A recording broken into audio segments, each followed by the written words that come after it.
अच्छा, एक और क्वेश्चन अब पूछता हूं, ये चौरी चौरा है कहां, ये कौन से जगह में है भाई, ये क्वेश्चन भी आ सकता है। Chauri Chaura is located where, options दे सकते हैं आपको।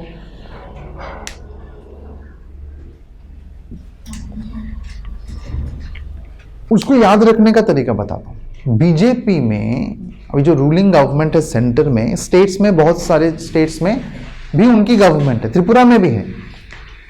इनमें से अब सबसे फेमस बीजेपी रूल्ड स्टेट्स में, क्योंकि वो पावर में है, सबसे फेमस चीफ मिनिस्टर कौन है पॉपुलैरिटी में? योगी। Correct answer, UP. और योगी कौन से डिस्ट्रिक्ट से हैं? He is actually a head of a particular religious ashram. उनका आश्रम कहां है? He is the head of a temple actually, इसलिए उनका नाम योगी है। लाइक कहते हैं ना हिंदूज में Swami Yogi, like that, so that's why. कौन सी जगह में है? Gorakhpur. Yogi is from Gorakhpur. He was an MP from Gorakhpur. He is an MLA now from Gorakhpur. That is his constituency. उनका काम, उनका आश्रम भी वहां है, गोरखपुर। इसलिए चौरी चौरा कहां है? यूपी, गोरखपुर।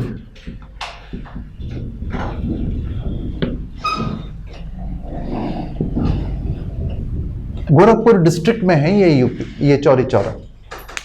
सो भगवान Ahir was beaten up by the police. फिर क्या हुआ?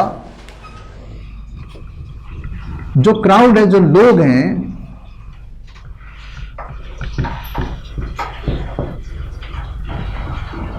वो नाराज हो गए। और जब बहुत लोग एक साथ नाराज हो जाते हैं तो गड़बड़ा जाता है मामला। उन्होंने क्या किया?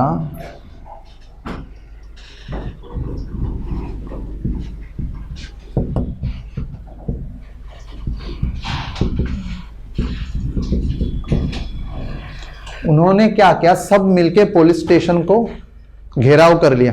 आज भी करते हैं पॉलिटिक्स में, जब ऐसा करते हैं, कोई ओपोजिशन पार्टी वाले हो, कोई दूसरे पार्टी वाले हो, वो जब करते हैं इस तरह घेराव वगैरह कर लेते, उस टाइम में वो घेराव कर लिया। इस सब के मास्टर प्लानर पता है कौन है? महात्मा गांधी।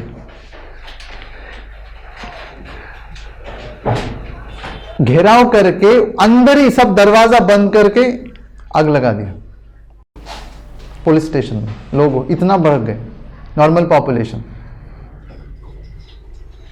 वहां 22 मर गए, 22 पुलिसमैन मर गए, अंदर ही मर गए, जल के मर गए।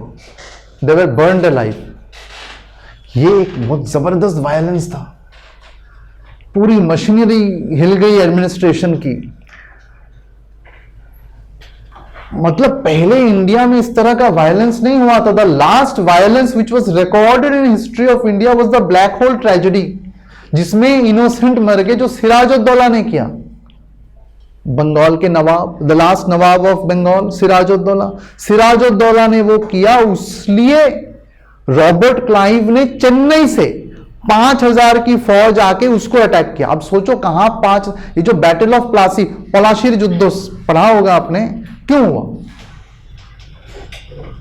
उसका? वैसे दोनों में फ्रिक्शन तो हो रहा था, उसका मेन रीजन क्या था? अचानक वॉर ऐसे नहीं होता। आप एक दूसरे को नापसंद करते हो, वो करते रहते हो, वो नॉर्मल बात है। लेकिन वॉर होना मतलब कुछ something extraordinary must have happened. ये हुआ। क्या हुआ? उन्होंने फोर्ट विलियम है कलकत्ता में, अभी भी है फोर्ट विलियम, डिफेंस लोगों के लिए। फोर्ट विलियम ब्रिटिश का बनाया हुआ फोर्ट था। वो फोर्ट विलियम को कैप्चर कर लिया सिराज ने। अच्छा, ब्रिटिश की भी थोड़ी गलती है। उनकी गलती यह है कि उन्होंने सिराज ने कहा, Siraj was the nawab of Bengal, उन्होंने कहा ब्रिटिश को कि आप इसका कंस्ट्रक्शन बंद कर दो। कौन सा? फोर्ट का कंस्ट्रक्शन बंद कर दो। उन्होंने बंद नहीं किया, दे केप्ट गोइंग। अब क्योंकि वार्निंग नहीं माना तो सिराज अटैक करने के बाद ले लिया फोर्ट ले लिया, लोगों को मार दिया। लेकिन बच्चे और महिलाएं वहां रह गई, उनको एक कमरे में बंद कर दिया। उन दिनों वेंटिलेटर्स, वो इतना ऑक्सीजन कहां इंफॉर्मेशन था? Those were medieval times, no. कुछ लोग ये कहते हैं कि वो बिना ऑक्सीजन के वैसे ही मर गए, मतलब सफोकेशन में मर गए। एक रूम में बहुत लोगों को एक साथ रख दोगे तो सफोकेशन हो जाएगा, ऑक्सीजन की कमी, सारी रात भर रख दोगे तो रात को मर गए। कुछ लोग ये कहते हैं कि सिराज ने इंटेंशनली मारा, आप जो भी हो, हम तो थे नहीं, हमको तो नहीं पता। उसको कहते हैं ब्लैक होल ट्रेजेडी। एक वो इंसिडेंट हुआ जहां पे लोगों को ऐसा बंद करके मारा, उसके बाद एक ये हुआ, तो it was a very extraordinary kind of violence which happened in India. उसके वजह से गांधी जी ने इसको बंद किया, नॉन कोऑपरेशन को। अब गांधी जी का एक प्लान था, क्या प्लान था कि नॉन कोऑपरेशन के बाद, नॉन कोऑपरेशन चलते चलते वो एक नया मूवमेंट स्टार्ट करेंगे, सिविल डिसोबीडियंस मूवमेंट। इसके बाद इसी के चलते चलते स्टार्ट करेंगे, in continuation to the non cooperation movement, जो बाद में शुरू हुआ 1931 में, वो 1932 में, वो अलग है, लेकिन सिविल डिसोबीडियंस मूवमेंट स्टार्ट करने का इस टाइम में उनका प्लान था।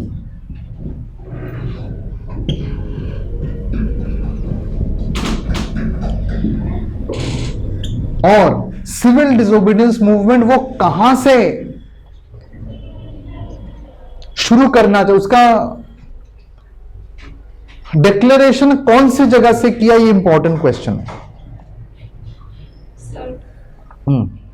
तो सर महात्मा गांधी ऐसा मूवमेंट्स करके लाइक क्या हासिल करना चाहते थे? हाँ, जब ऑलरेडी वो फेल होता है, जो ऑलरेडी मतलब फेल होता है ना, फिर भी वो दोबारा क्यों मूवमेंट स्टार्ट करते हैं? हाँ, गुड क्वेश्चन, गुड क्वेश्चन। अब देखो, please understand one thing, Mahatma Gandhi was a politician. अब पॉलिटिक्स में बहुत सारे ऑपोजिशन पार्टीज स्टेट में भी हैं, सेंटर में भी हैं। ऑपोजिशन पार्टीज को पता है कि हम पावर में नहीं आएंगे, तो इसका मतलब ये थोड़ी है कि वो कुछ नहीं करेंगे। ऑपोजिशन तो करते ही रहते हैं ना, फेल होते रहते हैं, ऑपोजिशन भी करते रहते हैं। अब उनको पता है कि हम हार जाएंगे इलेक्शन, फिर भी वो करते रहते हैं। कुछ इस तरह का ही होगा ultimate. But of course Mahatma Gandhi objective was far greater than today's politicians, because he wanted to ultimately free the country from the foreign rule. ये था, तो उनका ऑब्जेक्टिव वैसे तो हायर था। Did I answer your question? Okay. अब civil disobedience movement, इसको launch करने का प्लान था।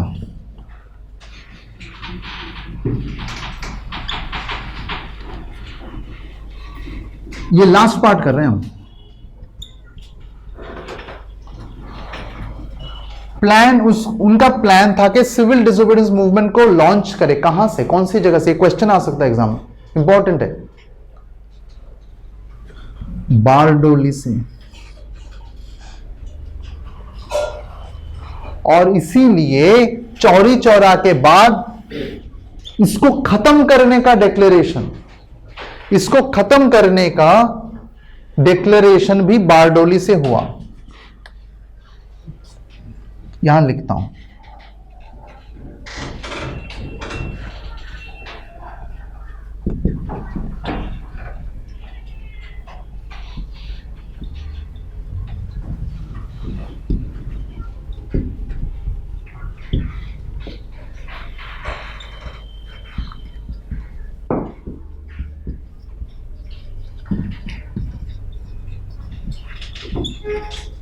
बारडोली।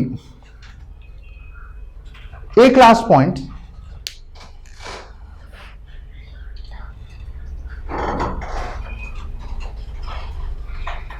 हमने ये देखा कि नॉन कोऑपरेशन मूवमेंट को बंद करने का जो डिक्लेरेशन, जो ऐलान था, वो कहां से दिया गया? बारडोली से। क्या हम इसको खत्म करें, इसका डिक्लेरेशन वहां से दिया गया, इसको खत्म कर रहे हैं। वहां से इसलिए दिया गया क्योंकि उसका नेक्स्ट फेज क्या था? सिविल डिसोबीडियंस मूवमेंट, वो शुरू होने वाला था बारडोली से। वहीं से उसको खत्म करने का भी डिक्लेरेशन दिया। अब मेरा सवाल पहले आपको ये है, ये लास्ट पॉइंट कर रहे हैं, बारडोली कौन से स्टेट में है? Okay, no problem, you can't answer. Which famous leader is associated with a satyagraha something in Bardoli? कौन से लीडर बारडोली में सत्याग्रह के साथ कनेक्टेड हैं? कौन से बड़े लीडर का नाम एसोसिएटेड है? नो, वल्लभ भाई पटेल। बाद में 1928 में बारडोली सत्याग्रह हुआ जिसको लीड किया वल्लभ भाई पटेल ने, और इट वॉज अ सक्सेसफुल सत्याग्रह। ये 1922 है, वो 1928 है, बाद में हुआ, लेकिन वो सक्सेसफुल हुआ। और वो इंपॉर्टेंट इसलिए है क्योंकि बारडोली सत्याग्रह के बाद गांधी जी ने वल्लभ भाई पटेल को एक नाम दिया, सरदार। आयरन मैन बाद में हिस्टोरियंस ने दिया। फ्रीडम, आयरन मैन का नाम उनको पड़ा फ्रीडम के टाइम, जब इंडिया इंडिपेंडेंस हो रहा था उस टाइम में उनको, अच्छा, आयरन मैन के अलावा भी उनको एक और नाम से बुलाया जाता है। हिंट देता हूं, B, the name, there is a name starts with B, dash of India, Bismarck of India. Bismarck, थोड़ा सा देखना गूगल में, बिस्मार्क कौन थे, क्या कर रहे थे। बिस्मार्क ऑफ इंडिया क्यों कहते हैं उनको, आयरन मैन ऑफ इंडिया क्यों कहते हैं, चलो ये इसी के साथ क्लोज करते हैं। उनको आयरन मैन ऑफ इंडिया क्यों कहते हैं, क्या लगता है आपको? फ्रीडम तो हो ही रहा था, तो ऐसा क्या तीर मार लिया उन्होंने कि वो आयरन मैन बन गए?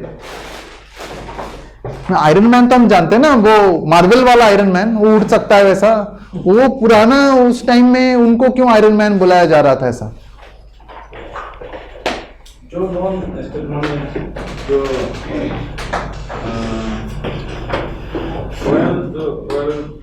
रॉयल, हाँ, उसको एक्सेप्ट कर दिया था। एग्जैक्टली, ये उस टाइम में 600 रजवाड़े थे, प्रिंसली स्टेट्स, छोटे छोटे, बड़े भी थे कुछ, हैदराबाद, बड़ौदा, ये सब बड़े थे, छोटे छोटे सब मिला के देवर मोर देन 600 प्रिंसली स्टेट्स। अब ये लोग इंडिया में आना नहीं चाह रहे थे, they all wants to be independent. If you ask a cockroach, he also wants to be independent. Cockroach doesn't want to die. You can ask, इसके लाइफ का क्या यूज है कॉकरोच का, आप ये सोच सकते हो ना। उसको मारने की कोशिश करके देखो, वो ऐसे भागेगा, वो नहीं मरने वाला आसानी से। तो छोटे छोटे प्रिंसली स्टेट्स, इंडिया बड़ी कंट्री, वो सोच सकती इनका तुम रह के भी क्या कर लोगे, इंडिपेंडेंट होके भी क्या कर लोगे, चारों तरफ तो हमें, तो आ जाओ हमारे साथ। वो सोचते, वो छोटा सा रजवाड़ा वो सोचता नहीं मैं इंडिपेंडेंट रहूंगा, मैं क्यों जाऊं, ऐसा। अब इनको लाना बड़ी बात थी, वो लाए। और जहां एक तो लॉलीपॉप खिला के लाए बहुत लोगों को, क्या आपको ये दे देंगे, पेंशन देने, वो इंदिरा गांधी ने बंद कर दिया पेंशन उनका। उनको बोला सबको आप पेंशन दें, आप चिंता मत करो, आपका जो ब्रिटिश सरकार आपको पेंशन वगैरह देना, हम थोड़ा ज्यादा ही देंगे आपको, आप चिंता मत करो, आपको कुछ नहीं करना है, आप आराम से रहो, ठाट में रहो, सम्मान भी मिलेगा, हम आपको यहाँ एम्बेसडर बना देंगे, उस कंट्री का एडमिनिस्ट्रेटिव पोस्ट दे देंगे, ये वो कर देंगे, बहुत बातें बोल के, अच्छी बातें बोल के लगे। लेकिन छोटे तो मान गए, अब बड़े वालों को प्रॉब्लम हो गई, बड़े वाले फिर भी ना माने, ये तो बहुत ही, मतलब इनके पास थोड़ी ताकत भी थी। फिर उनको अटैक किया, आर्मी भेजा। एग्जाम्पल, जहां आर्मी भेज के लिया गया, इस दो एग्जाम्पल जहां आर्मी भेज के उसको कैप्चर किया इंडियन आर्मी ने, दो एग्जाम्पल्स हैं, बता सकते हो क्या? Hyderabad correct answer. एक दूसरा, वो हैदराबाद इंडिपेंडेंट होना चाह रही थी, वो ब्लैकमेल भी कर रही थी कि अगर आप आर्मी भेजोगे तो वहां पे क्या 1 crore was Hindu population, Muslims were in minority but they were ruling. 1 crore is that time was a big number. वो ये कह रहे थे कि हम ये हिंदू पॉपुलेशन को मार देंगे, आके तो देखो। पर रात को घुसा दिया, सुबह तक सब खत्म, ले लिया पूरा हैदराबाद। एक और था Junagadh, it was in Gujarat. That nawab wanted to go with Pakistan. अब जूनागढ़ इंडिया में, गुजरात में, लेकिन इंडिया में, it couldn't go to Pakistan. वो तो बीच में एक छोटा सा पॉकेट है ना, it's like a small dot, वो कैसे चला जाएगा दूसरे देश में? चारों तरफ तो इंडिया है, इट वॉज इम्पॉसिबल। ब्रिटिश भी नहीं मान रहे थे, माउंटबेटन ऑल्सो रिजेक्टेड, वो ना माने, वो साइन ही नहीं करे। तो फिर बाद में आर्मी घुसाया, फिर वो भाग गए प्लेन से नवाब। ये बड़ा फेमस कहानी है, आपको मैं शॉर्ट में 1 मिनट बताता हूं। वो अपने बच्चों को नहीं ले गए, ये बड़ा इंटरेस्टिंग है। वो किनको ले गए? वो अपने 4 पत्नियों को ले गए और उनके 6 कुत्तों को ले गए 2 प्लेन्स में, बच्चों को नहीं ले गए, बच्चे यहीं पड़े रहे।